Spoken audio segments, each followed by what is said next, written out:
Hi, and welcome to the Hancock Creative Podcast. I'm Sean Hancock. And I'm Missy Hancock. And I'm Vinton Bain. Today we're talking about It's Never Too Late.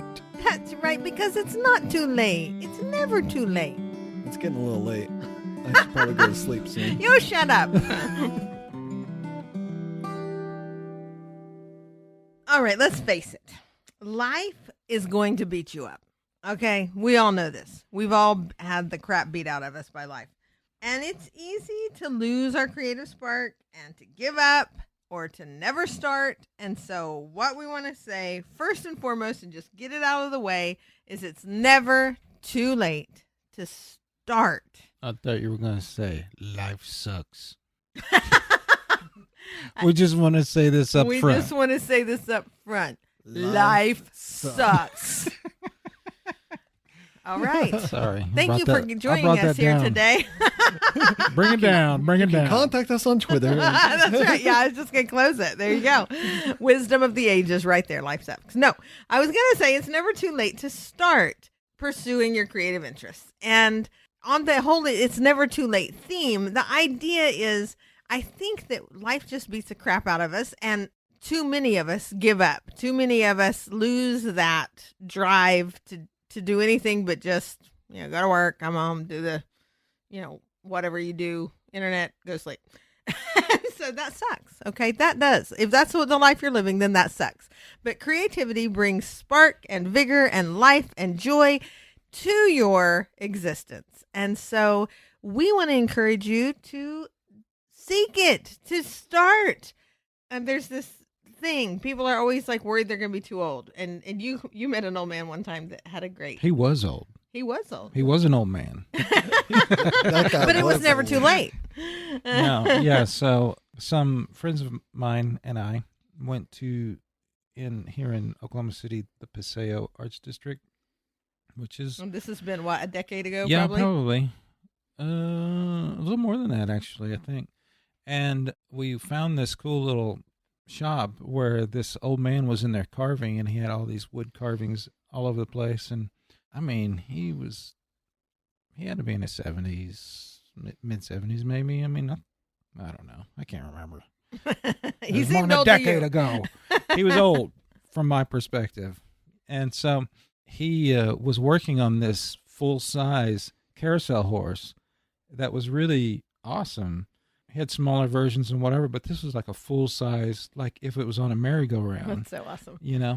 And he was just chipping away at it or whatever. We came and watched him for a little bit, and we started asking him questions or whatever. And he was like, yeah, I told my wife that I always wanted to sculpt carousel horses, and I guess maybe they had retired or whatever when he was talking about this. And she was like, well, why don't you do it? And he says, do you know how old I'm going to be by the time I learn how to do that? And she's like, you'll be the same age that you are anyway. You'll be the same age. As if you didn't do it. Like, yeah, exactly. Yeah, you're not going to age differently. Yeah, you're going to be the same, but you won't know how to carve carousel horses. That's right. So anyway, but they were beautiful. They were awesome. He's not there anymore. I don't know if he's still here. He probably is, but the shop's moved. Not there anymore. But it was an awesome experience. And it was a cool. It was cool that this guy was going to regret not having done that, but then his wife was encouraging to him and said, "Just do it. It doesn't matter how old you are because you're going to age the same." Yeah, we're all aging, so we might as well fill our lives full of the things that bring us joy and try new things. So we wanted to get that just put out there. It's never too late to start. And so if you're one of those people who, you wrote a poem once in third grade, you were in a high school musical, you wrote a children's book once in your 20s, but you never did anything with it. You learned to tap dance. You're one of these people who are like, oh, I used to do that. Oh, I wish I could do that. Oh, that is so amazing. I'm just not an artist, but I just love that. Then darn it, if you love it, find your outlet and do it. Do it's calling you. Yeah, it is calling you. The love is calling you. The only thing stopping you is you saying, I can't do that. Exactly. And so we just wanted to get that said first. And then I want to move on to another thing that it's never too late. to find, and that is success as a creative. I think that a lot of us who set out in life to be creative people and to pursue our artistic careers, or, it's like if you don't immediately skyrocket into fame and fortune, and you end up supporting yourself by other means, and it's easy to just think, well, I didn't skyrocket to success, so I guess that was my chance. And I that's suck. I suck. It's depressing. Yeah. But when I say it really truly isn't ever too late to find success as a creative. And I was digging around on this topic, and I've been thinking a lot about lately, and you always hear the stories of different artists, but I found a really cool Malcolm Gladwell article online when I did the Google search, but it's called Late Bloomers, and it was in a 2008 October issue of The New Yorker. And in it, he exposed that there are two types of creative paths. And I thought this was intriguing. And so he was talking about the Picasso path, the Picassos and the Cezanne, Paul, how do you say it, people? I was going to look it up. Cezanne? That's how I've always heard it. Cezanne, Yeah, that's Cezanne. it. Cezanne, that's it. I knew. See, sorry. Now you already are not impressed with me. But I wanted to look all smart. Okay. You don't know how to pronounce it. No one listening to this knows how to pronounce it, right? You can't ask him. He's not around to be asked anymore. Oh, Nobody knows. True. Nobody They don't know knows. for sure. That's true. Everybody's BSing. This is true. We're all just guessing. Anyway, so these are two types of paths. And the Picasso path is that like skyrocket genius path that it's like embraced immediately by the art world. The works he did in his 20s sell for 4 times the works he did in his older years. These are the people you hate. Yes. These are the creative people you're like, I hate you. No. Except for if you love them, because they're wonderful. Because often they are. Whatever. They are bright lights. I'm talking about from a jealousy point of view. I know you are. But- Go back and listen to the jealousy episode, everybody. So and then there's the Cezannes. Cezanne. Oh, nice. Okay.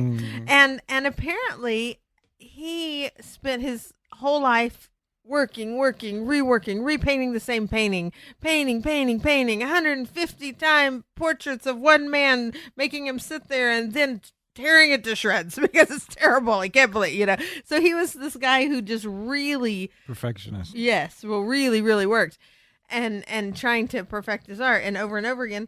And the works he did at the end of his life are his masterpieces at the Musée d'Orsay. There's a whole room devoted to him, according to this article. I haven't been there. I want to go. But and that those works were the ones he did at the end of his life, and so. It's the same way with Vincent van Gogh or Vincent van Gogh. That's true. Yeah. I will forever be Vincent van Gogh. Okay, people. Yes. I'm not going to say Gogh. All right. All right. But yeah. it wasn't until the last 2 years of his life that he made any of the paintings that we now think of as his famous paintings. Right. Yeah. He did all those in the last 2 years of his life. Yeah. Exactly. And so He could have skipped all those years before Yeah. Who cares? and just been alive for 2 years. Right? See, no, you're missing the point. There's 2 types of artists. There's 2 types of creative people, according to this article. And I thought this was brilliant. So there's other examples of this, of people. Like, I think there's this idea sometimes that poets are always young, who write their best poetry when you're young. But 42% of Frost's anthologized poems were written after the age of 50. And 42% of people who claim to be poets in their 20s my or before are probably full of shit. And that is a Passionate. that's an accurate statistic that right was there. a highly researched statistic. I'm just saying, how many people do you know around their 20s who are poets? Come on, those people aren't that's poets. True. They know how to rhyme. They Come are. on, Sometimes get they out of are. but here. but Get some pain in your life before you come to me and say you're a poet. And Alfred Hitchcock, he made movies when he was younger, but it was his most loved, most famous movies like Dial M for Murder, Rear Window, To Catch a Thief, Vertigo, North by Northwest, Psycho, The Birds, those all were made from the time he was 54 to 63. That's awesome. I know. That's inspiring. Yeah. You know, I mean, I just think that's ridiculously inspiring. Yeah, I mean, a modern day one of those that everyone probably knows about would be our girl Jo, who wrote Harry Potter, J.K. Rowling. Yeah. She was almost 40 when she published the first Harry Potter book and became a runaway success. And I mean, obviously she had to go through a few more years to get through the rest of them before she became like as big as she is now. So, I mean, but she got to spend her 30s and 40s writing some of the best literature of our century. And no one knew who she was before she was 38. That's awesome. Was she not on welfare as well? Yes. I'd just like to point that out. She was a divorcee, single mother. Single mom. Yeah. I'd just like to point out the misery of these people because of this. It's successful story. I mean, the success of it, you know, because you're going from one extreme to the other. You may think that your life is crap right now, but stick with it. Yeah. Because you never never say know. Die. You never know that your life won't turn around as dramatically as that. Yeah. She probably wouldn't have guessed that. Yeah. So who are you to question it? Just keep doing your thing. Yeah, don't limit yourself. Believe. So there's a couple quotes from this Malcolm Gladwell article on late bloomers that I'll quote. Doesn't he have bushy hair? Yes, I like to quote bushy-haired men. My husband likes to point this out. I used to be obsessed with Einstein's quotes. No, you have a thing with bushy-headed men. Yeah. I just like to don't say know why that I'm growing my hair out for you. That's so ridiculous. It's not. Okay, whatever. But I have to say, my husband, he is looking pretty good with his bushy hair. It's not even but he's looking pretty good, I gotta say. Okay. And I'm quite quotable these days, right? Okay. All of a sudden, she's listening to what I have to say. Okay. I am quoting Malcolm Gladwell right now. The Saisons of the world bloom late, not as a result of some defect in character or distraction or lack of ambition, but because the kind of creativity that proceeds through trial and error necessarily takes a long time to come to fruition. Thank you very much for saying that. It's like that. There are different types. We each have our own way. And I'm sure there's way more than two types of ways to succeed and ways to bloom as a creative person. But these two types have been distinguished and observed and noted in, throughout history. And I just love it. Another quote from that article was, "On the road to great achievement, the late bloomer will resemble a failure. While the late bloomer is revising and despairing and changing course and slashing canvases to ribbons after months or years, what he or she produces will look like the kind of thing produced by the artist who will never bloom at all. Prodigies are easy. They advertise their genius from the get-go. Late bloomers are hard. They require forbearance and blind faith." So have faith. Have blind faith. It's just like, do not give up. And I think that leads into what I really feel like is important in the it's never too late mindset is perspective. For the love of God, people, get some perspective.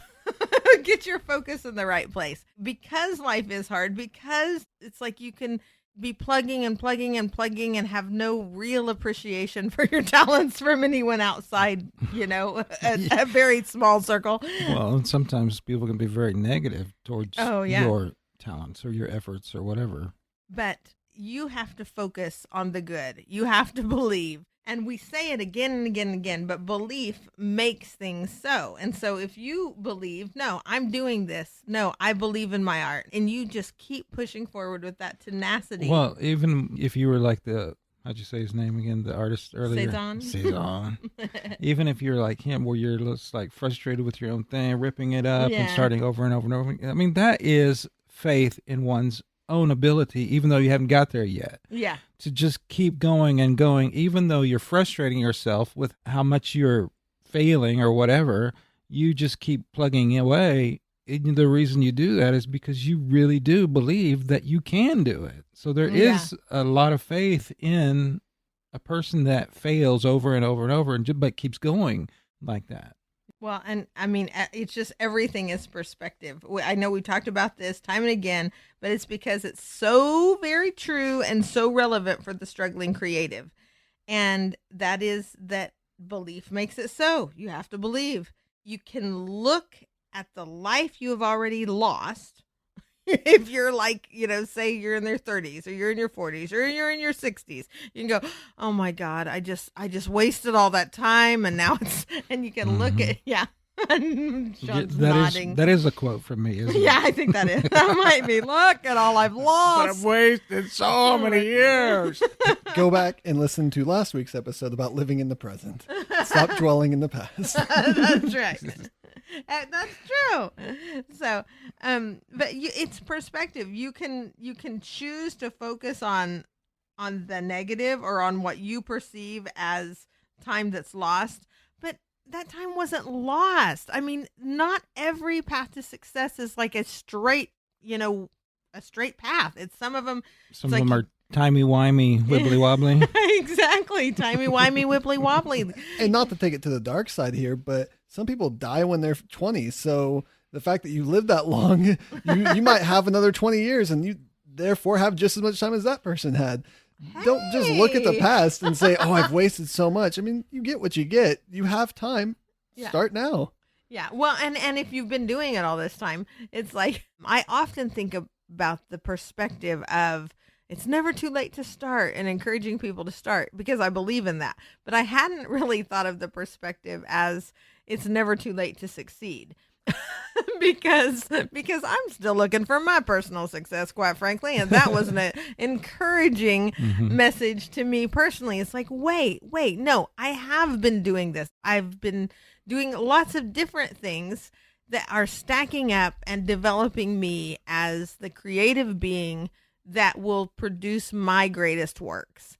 Right. And that my greatest works are yet to be made, and they're only going to be made if I make stuff, right. If I write, if I, create art. Keep building toward it. Exactly. Yeah. You never know when it's going to hit. Well, it's like Dr. Seuss was rejected like 20 to 40 times for his first book before he just happenstance made it to where that book was published. He just met like a college friend who had like connections or something. I don't remember exactly. And then he was in his, I think, 30s when that happened, which, I mean, that's relatively young. Yeah. But he was in his 50s before he ever published Cat in the Hat, which was his runaway success. Yeah. It was still like until his 50s before he really hit a lot of success. Yeah. And he was rejected 20 to 40 times for his book before that. And that's it. That's the story time and time again. And it's like, but all this stuff that you've been living, all this stuff you've been doing is building on itself. And I think Madeleine L'Engle said, I'm all the ages I've ever been. And so as a writer, that's hugely valuable. It's like you can draw on being a 7-year-old girl. You can draw on being all different ages. An older than 7-year-old girl. So I was recently watching a video on Kathy Bates. I think it was actually a CBS Sunday morning episode. Oh, really? Okay. You just caught it online, right? Yeah, because we don't have TV, You know this, right? I do. I know this. So in this episode, they're interviewing Kathy Bates. And so when she starts acting like, probably in her 20s, I would assume. Yeah, she looked young. Or younger or whatever. And so Hollywood or whatever, people in Hollywood tell her that she's probably not going to be the main character because of her looks, and she's probably going to find success later in life, which was, I'm sure, very depressing when you're a young person, right? Yeah. And so it turned out to be, by Hollywood standards, true. She was 42 when she did Misery, but then it was she was an overnight success, quote unquote, even though she'd been working her whole life towards this. It was like a dramatic turnaround. She, I believe, won an Oscar. Suddenly, everybody knew her name. Yeah. Everybody knew her name, and so at the Oscars or whatever, she's with these famous people, and she's like signing autographs and everything. Everybody's calling out her name and all this, and so she's like really on cloud 9, I guess. And so then later that night, she has to like walk her dog, or I don't know where she was, but she had to, walk her dog or whatever. And so her dog like poos right there in, public. And so she's got to pick up this poo, and she doesn't have anything with her. She realizes she forgot to bring anything. It's like, oh no, people are going to think yeah. it's going to be all over the tabloids. Yeah. And so she just like grabs this random sheet of paper that was on the ground and to pick up the dog poo. Well, it has her autograph on it.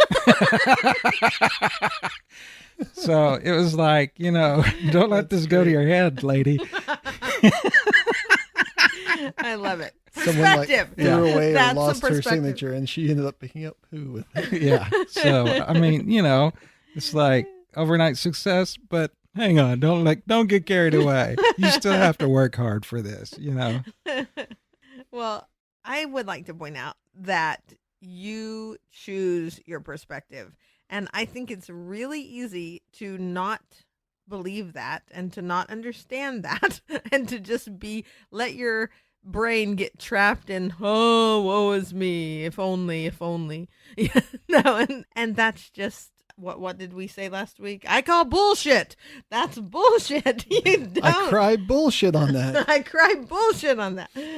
And so that is, you choose your perspective. You choose to sit there and dwell on all the like, well, if I had been born with money, I mean, if my parents if I had had the opportunity, if I had been an only child, if I had, had this, or if I had had that, or whatever, it's like, you didn't have any of those things. It didn't work out that way. But you can either focus on all the, well, I could have been, or you can say, what do I want to do today? What do I want to do to face? Or it could be the opposite of where I've only had a happy life. So I don't have anything terrible to talk about as an artist.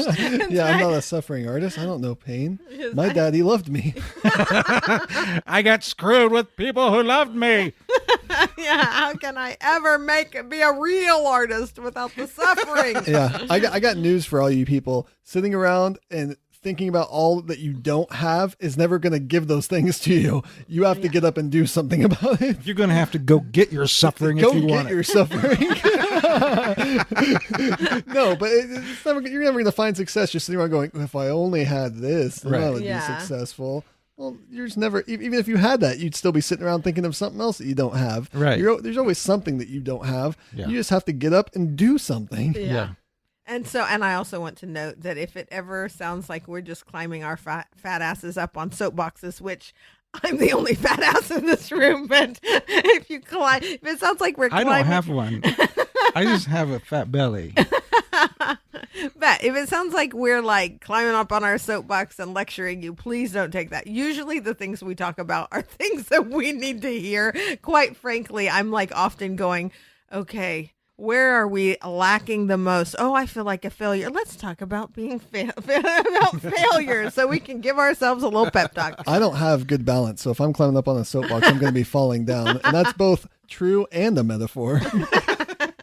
So anyway, I just didn't want us to ever, come off like we're lecturing you because we don't mean it that way at all.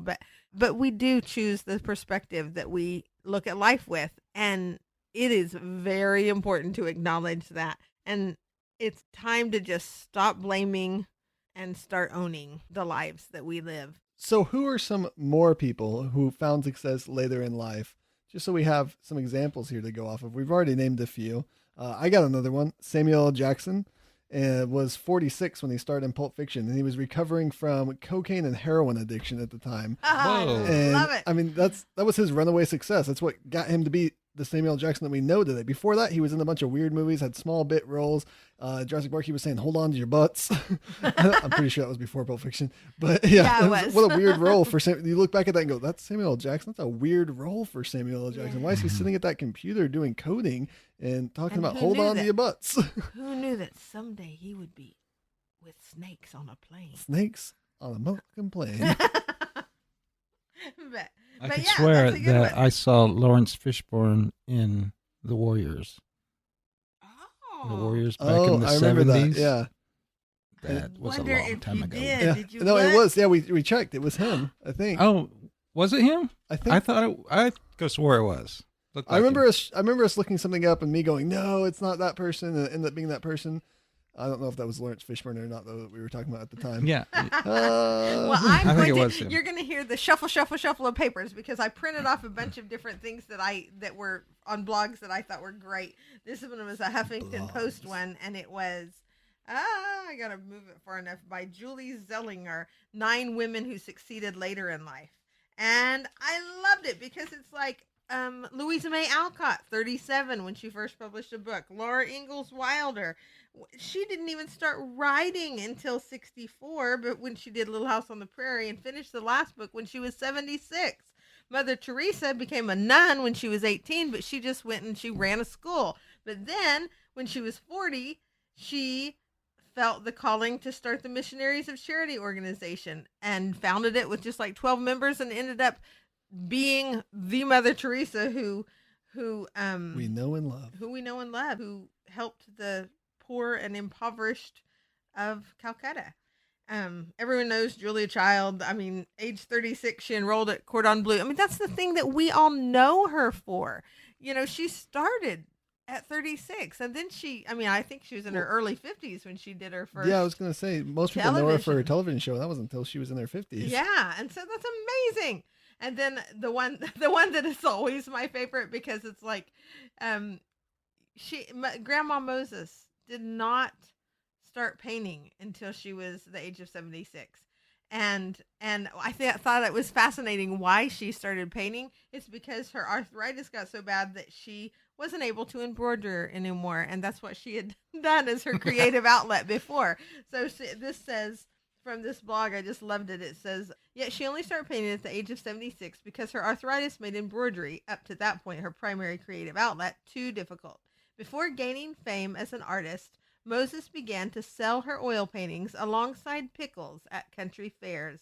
As fate would have it, art collector Louis Caldor came across her paintings while on vacation and recommended that they be included in the 1939 MoMA exposition. Despite starting her art career much later in life, Grandma Moses worked as a successful painter for 25 more years. She started at 76 and had 25 more years painting 1,000 works in total. Whoa. Some of which sold over $10,000. And you're talking back in 1939. That's amazing. Yeah, that's insane. That's what is so the equivalent encouraging. of $10,000 from 1939? Go Google that and find out, and then be impressed. We'll do it later. Phyllis Dillard started her very first comedy club debut at 37. I mean, it's just the possibilities are there. And everyone's favorite, Susan Boyle, says few people made it through the 2009. I love Susan Boyle. Stop rolling your sarcasm. I'm gonna Big smack fan. you. Now stop it. Okay, listen to this and then tell me she isn't a lot of people's favorite. It says few people made it through 2009 without hearing Susan Boyle's rendition of Les Miserables, I Dreamed a Dream. After all, it was one of the most watched YouTube videos of the year. La la la, we go down. Yeah. I've never seen this. I actually didn't even know she did that. What? Only person. Apparently. Okay. I'm out of the loop. Okay, I hope this isn't insulting to this. I'm just going to read that part because I thought it was to Julie Zellinger. She wrote this, not me. She's amazing. It says, but what most people found extraordinary about the video, besides Boyle's obvious talent, was the fact that at age 48, she had never sung professionally before.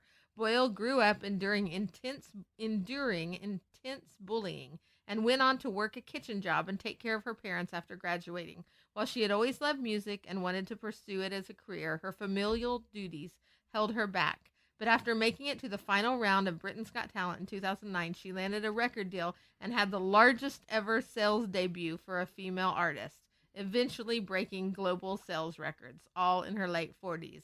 Booyah! That's good. That is good. That's great. I didn't know much about Susan Boyle. I just knew she was like an easy listening singer. That was all I knew. Shame on you. You should know your YouTube success stories. YouTube success stories.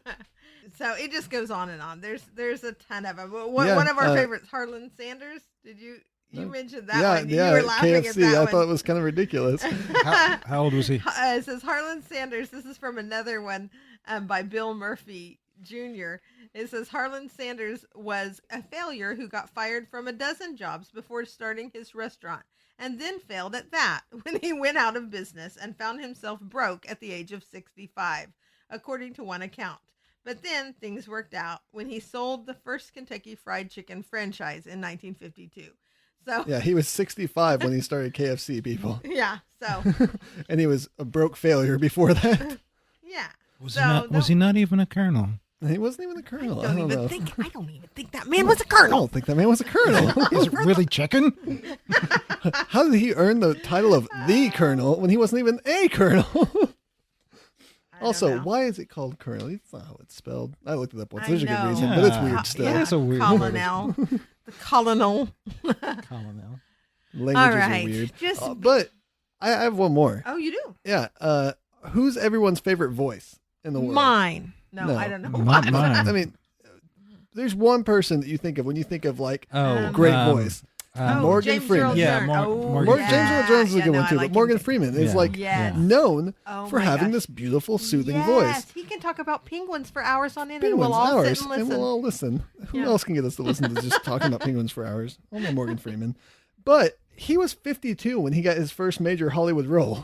That's 52. I mean, he done stage acting and he had the other bit Well, roles. he had success stage acting, Yeah, but he but didn't. Yeah, he didn't break into Hollywood wasn't a until he was household 52. name. Yeah, I didn't. I mean, Yeah. and who knew who he was before that? Except people that went and saw like stage performances. Oh, And who does he is that? glorious. That's Who what does it that? is. I do that. I enjoy that. Well, too. It's I love expensive it. to do. It's expensive to see the good ones. You got to see the local ones if you got my kind of income.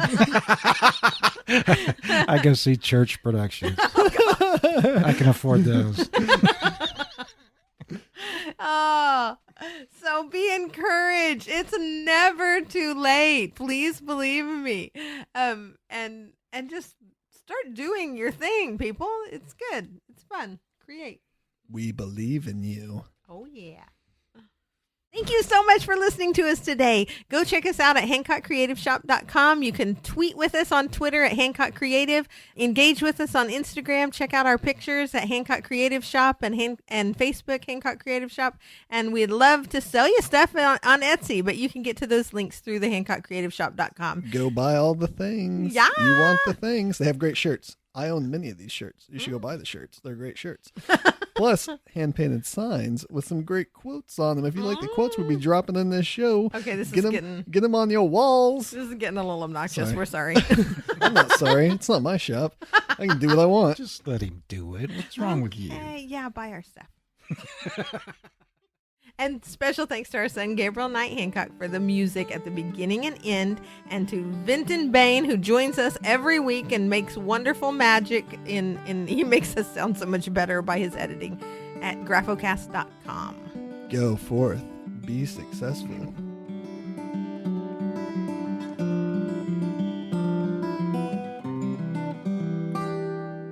This has been a Graphomania production. If you would like to hear more podcasts, go to graphocast.com, graphocast.com. Follow us on Twitter at Graphocast and like the Graphomania page on Facebook for news and updates.